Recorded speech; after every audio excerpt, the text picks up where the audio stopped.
Hello,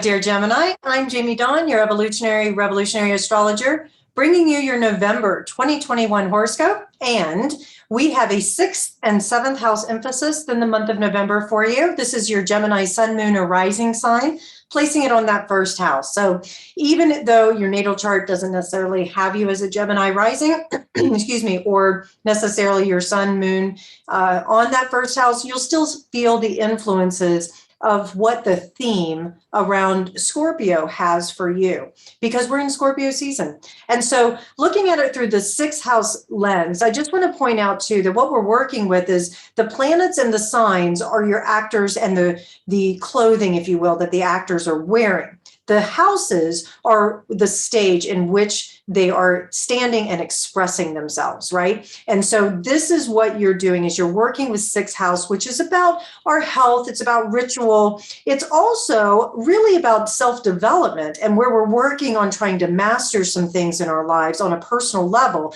And so we're given challenges very often to say, how do I make this a daily task? What kind of ritual or routine do I need to have in order to develop more of my skills? Because, excuse me, once you shift into the 7th house, you're going to start practicing those skills with somebody else. So right now, you're looking at Scorpio here in that 6th house, and it's asking you to go really deep, to get intense around your work life, around your routines. And you're going to probably be going into places where you anchor in and you say, I'm emotionally invested.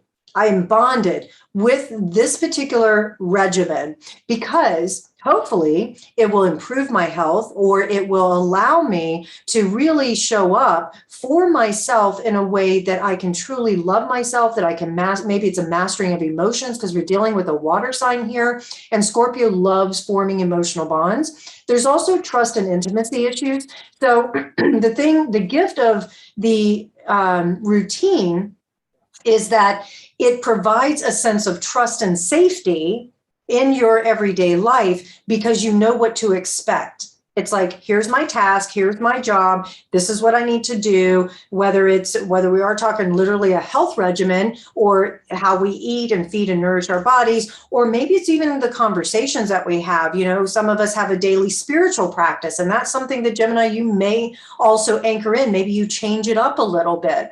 We have a new moon in Scorpio on November 4th. It's going to oppose Uranus, and it's going to square off with Saturn. So we've got a grand fixed square going on here, activating your 6th, 9th, 12th, and 3rd houses. So there's a lot of indication here that what you'll be looking at is more of a mental health. And the reason I say that is that a lot of you Geminis can overthink things. You can go into analysis paralysis, and this new moon can offer to you opportunities to either draw in a professional that can help you with something you struggle with, whether it's depression or maybe a coach or something like that that helps you work through a particular issue, and you start to sign up and use that as a regular basis so that you can work through some of the tougher issues. That's what this square can provide, and the issues are most likely in some form of communication, what's really true for yourself, what's hidden in that subconscious mind in that 12th house, that maybe it's an existential crisis that you're going through, and you need to get really clear. What is it that I need in order to be the best version of myself? And what habits, this is a habit house. What habits, new habits can I form here that allow me to continue to improve? This is improvement. And so it's not so much about relationship in the romantic sense. I'll get to that, Gemini, because I know that's up for everybody. We're always looking at relationships and what works for us. But this is about you becoming the best version of yourself so that when the 7th house gets activated towards the end of November, you can truly show up as the person, the partner that you want to be. Now, Venus moves into Capricorn in your 8th house on November 5th. So that may further motivate you to take your relationship seriously, to take your trust issues seriously, to take intimacy and vulnerability seriously. And it may be, yeah, practically, it could be something to do with work. So it may be, I'm emotionally invested in this job, or at this new moon, you may set the intention to look for something new because you are taking a serious path, because Venus will make this sextile with the sun and moon in Scorpio with those sixth house here. And so you may take that very seriously of, I'm going to find the new role that actually lets me go into a place that I can show my skills, that I can actually be seen and taken seriously. Some of you Geminis, because you're so youthful and you love to just have a good time, you never want to grow up kind of thing, sometimes people just don't take you seriously. And so maybe they don't give you the opportunities that you're actually really looking for and that you're good at. And that with Venus and Capricorn here, I feel like the month of November, you get taken a lot more seriously because you may pull in some private conversations, some backroom conversations with people that then give you opportunities to say, now come end of November into December, I can start sharing and showing people, why I deserve the opportunities that I'm given. In relationship, because Venus does deal with relationship as well, you may be in a casual dating scenario where you start to take things more seriously and you communicate that, but you have to do the self-work first. And so the month of November could have you pulled in just a little bit for different times so that you can really get clear.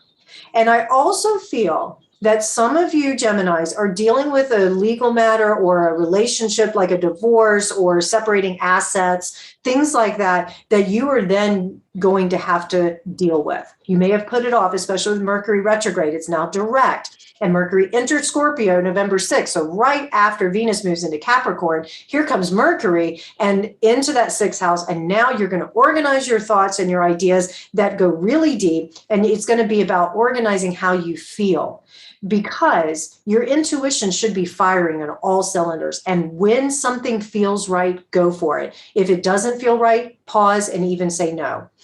And we have Mars and Mercury creating a square to Saturn and the moon shortly after Mercury entered Scorpio. So on November 10th, this is going to activate that sixth and ninth house. That may give you a moment where you question your beliefs, like what I believed before about this relationship, or about what I actually valued in the relationship, or what I want as far as the expression of who I am and the best part of me. That may change. That may not be true anymore.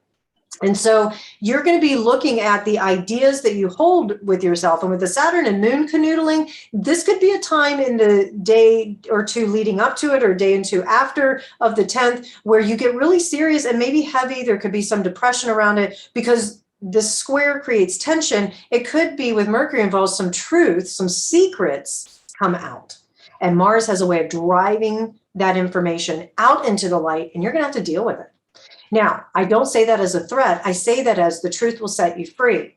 And then the sun squaring off with Jupiter November 15th in your sixth and ninth house also gives more indication that truth will prevail and it will expand, and that this is a lot of mental energy that needs to be anchored into the emotional body, and then expressed in a way that actually manifests what you're looking for when it comes to who you are, the best version, and how you show up in relationship. The other piece of this with Jupiter involves is it's going to expand what it is that you're emotionally feeling or energized by. Maybe there's a control thing, something you don't have control over, that you're going to have to work through during this time as well. And so looking at that and saying that serenity prayer is going to go a long way, because we have a partial lunar eclipse on the 19th. It's a Taurus eclipse. And it also activates that sixth house, because the moon is going to be opposite the sun in your 12th house. And so when it's in the sixth and 12th house, there's a lot of stuff that comes up and out. Most likely it'll be an external circumstance that activates a subconscious response, and a place where you're looking at it from the social bigger picture of like, where do I really fit in this world? You may, like I say, have an existential crisis for a moment, but what that does is it allows you to let go of any limiting fears and limiting beliefs. This is a big eclipse for you to really be able to say, I have let go of this past. I can heal. I can start healing now. I feel as though second half of November is about you moving forward in your life in a particular area where you have felt stuck. And this is a particular area that has been a bit of a habit for you. If you're in a bonded relationship and it's working, this gives you something that the two of you can actually let go of the past and move forward together as a couple in a stronger, more bonded way.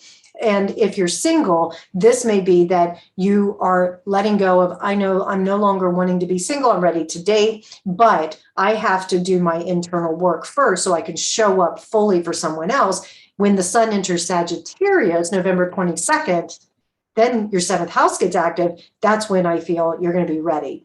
And at that time, I would say between November 22nd and the end of the month, we've got the sun in Sagittarius. Mercury will enter Sagittarius on the 24th in your seventh house. And then Venus and Mars, our cosmic lovers, make a beautiful sextile in your eighth and sixth.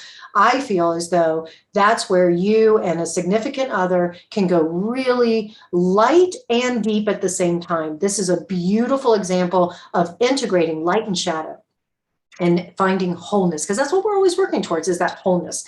And so when you have that seventh house activation towards the end of the month, you're going to be looking for a way in which you can have some freedom and you can have some adventure, maybe some travel with somebody special. Maybe you travel to go and meet somebody new. But either way, this is going to make you very appealing, because you already are. You're sort of a fun, the universe really loves Gemini to be able to connect and converse and, just have a good time. And so this is a further activation of that. Now, remember, Sagittarius opposes Gemini. So you could have this little ping pong moment where it's like, I just want to have some fun, but a partner wants to be more serious about things, right? And so you will have the chance to be able to look at your partner or look at this potential dating scenario and say, you know what? I can actually, because Venus in Capricorn, I will take this seriously, because I as my yoga teacher will say, take your practice seriously, just not yourself. So you'll take the practices, the new habits that you're forming and showing up in relationship in a way that actually lets your beloved, this new person or your bonded person, say, yeah, Gemini, you're a lot of fun, but I thank you for taking this very seriously.